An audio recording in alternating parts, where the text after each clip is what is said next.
and but it's definitely a lot of work to try to get it to a position where you're not like struggling day to day or touring day to day and financially supporting yourself and stuff. So it's definitely a lot of work. All right, now you mentioned that you played with other bands in the competition.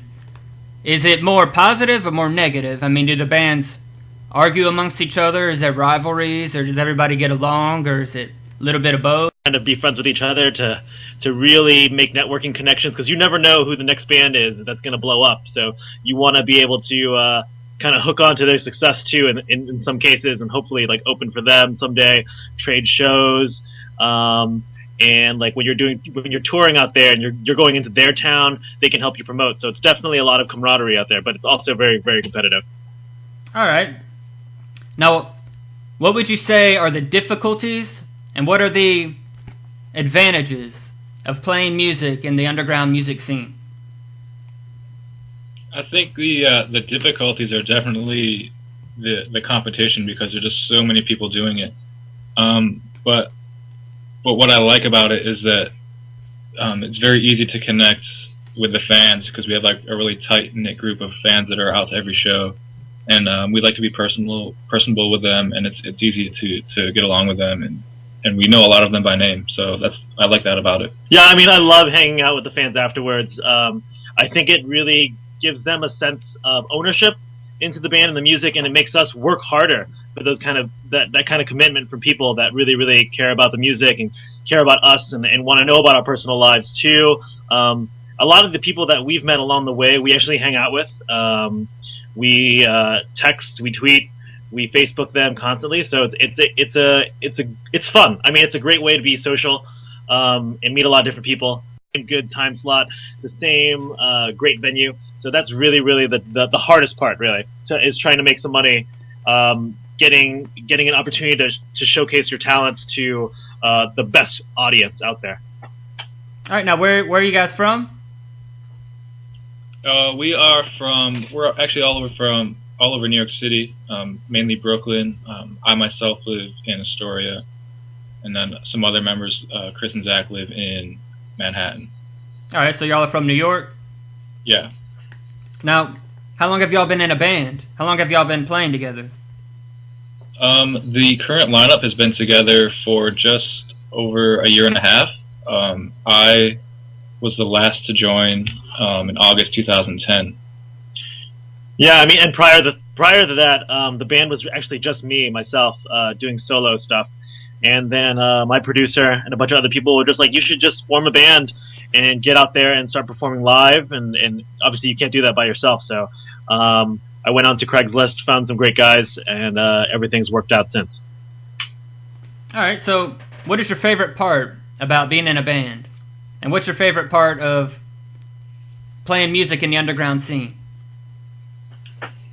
For me, I love just performing live. I like connecting with people, and I like the fact that because I do a lot of social media, Facebook and Twitter and YouTube and all that.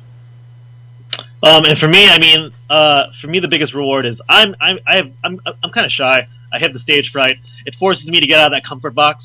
So I love performing live. I love getting in front of people. Definitely makes me face my fear and kind of get out there and just kind of put on a show. So that's just really, really fun for me. What was the other part of the question? I can't remember. But yeah, I mean, I think playing in the underground music scene, you get to experience a lot of different sounds, and I think a lot of the mainstream stuff kind of sounds similar for the most part, and that's okay too. I mean, but because there's a formula behind it. But for us, it's just great to be surrounded by so many people that can influence you in different directions, and it makes us try to grow as musicians and better individuals in terms of our tastes and meeting a bunch of new people that we probably wouldn't have met before. All right, speaking of influences, what are your musical influences?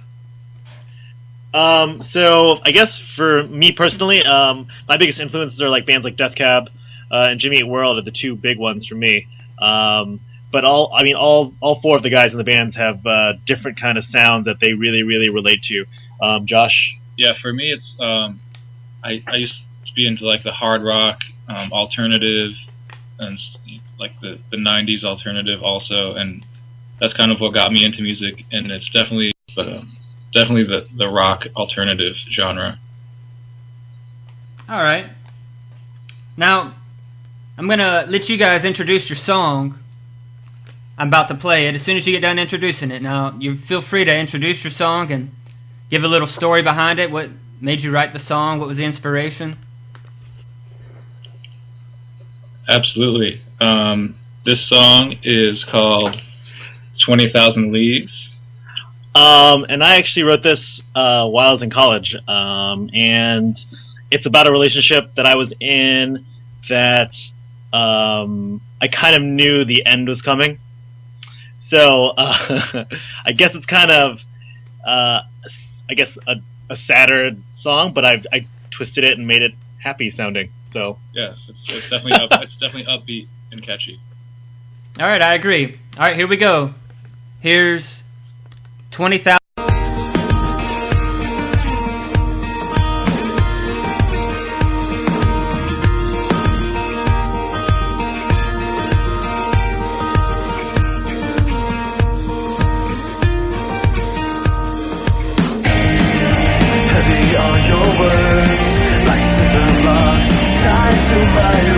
As I sink to the bottom of the sea, I wish I could breathe you in.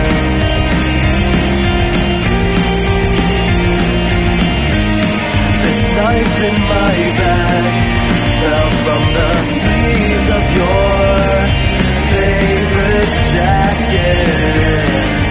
Oftentimes my thoughts are no good.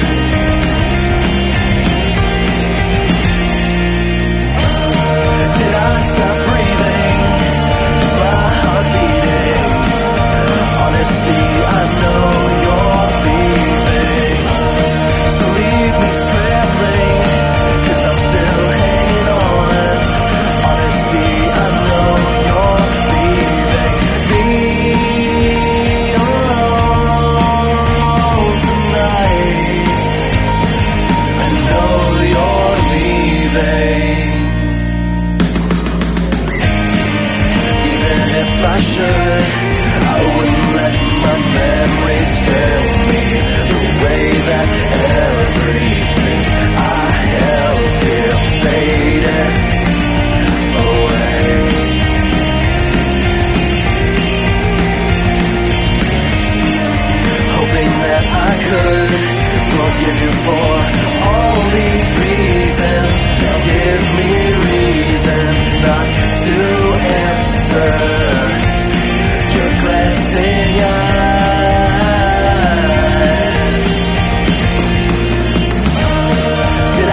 All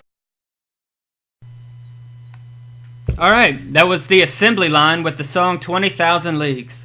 Now we actually have the band right here. Say hey, guys. Hey. Hey. All right, would you guys like to tell the people where they can get that song downloaded or anything else? Yeah, definitely. Josh? Yeah, that song is actually off the full-length album Grave Like Oceans, which is available on cdbaby.com, iTunes, Amazon, pretty much anywhere you can buy music. And it's a few of the songs off the album we stream on Facebook. There's some videos of them on YouTube. There's a video of that song on YouTube.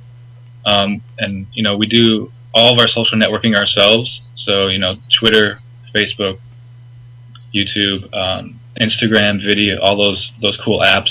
We definitely control all those by ourselves.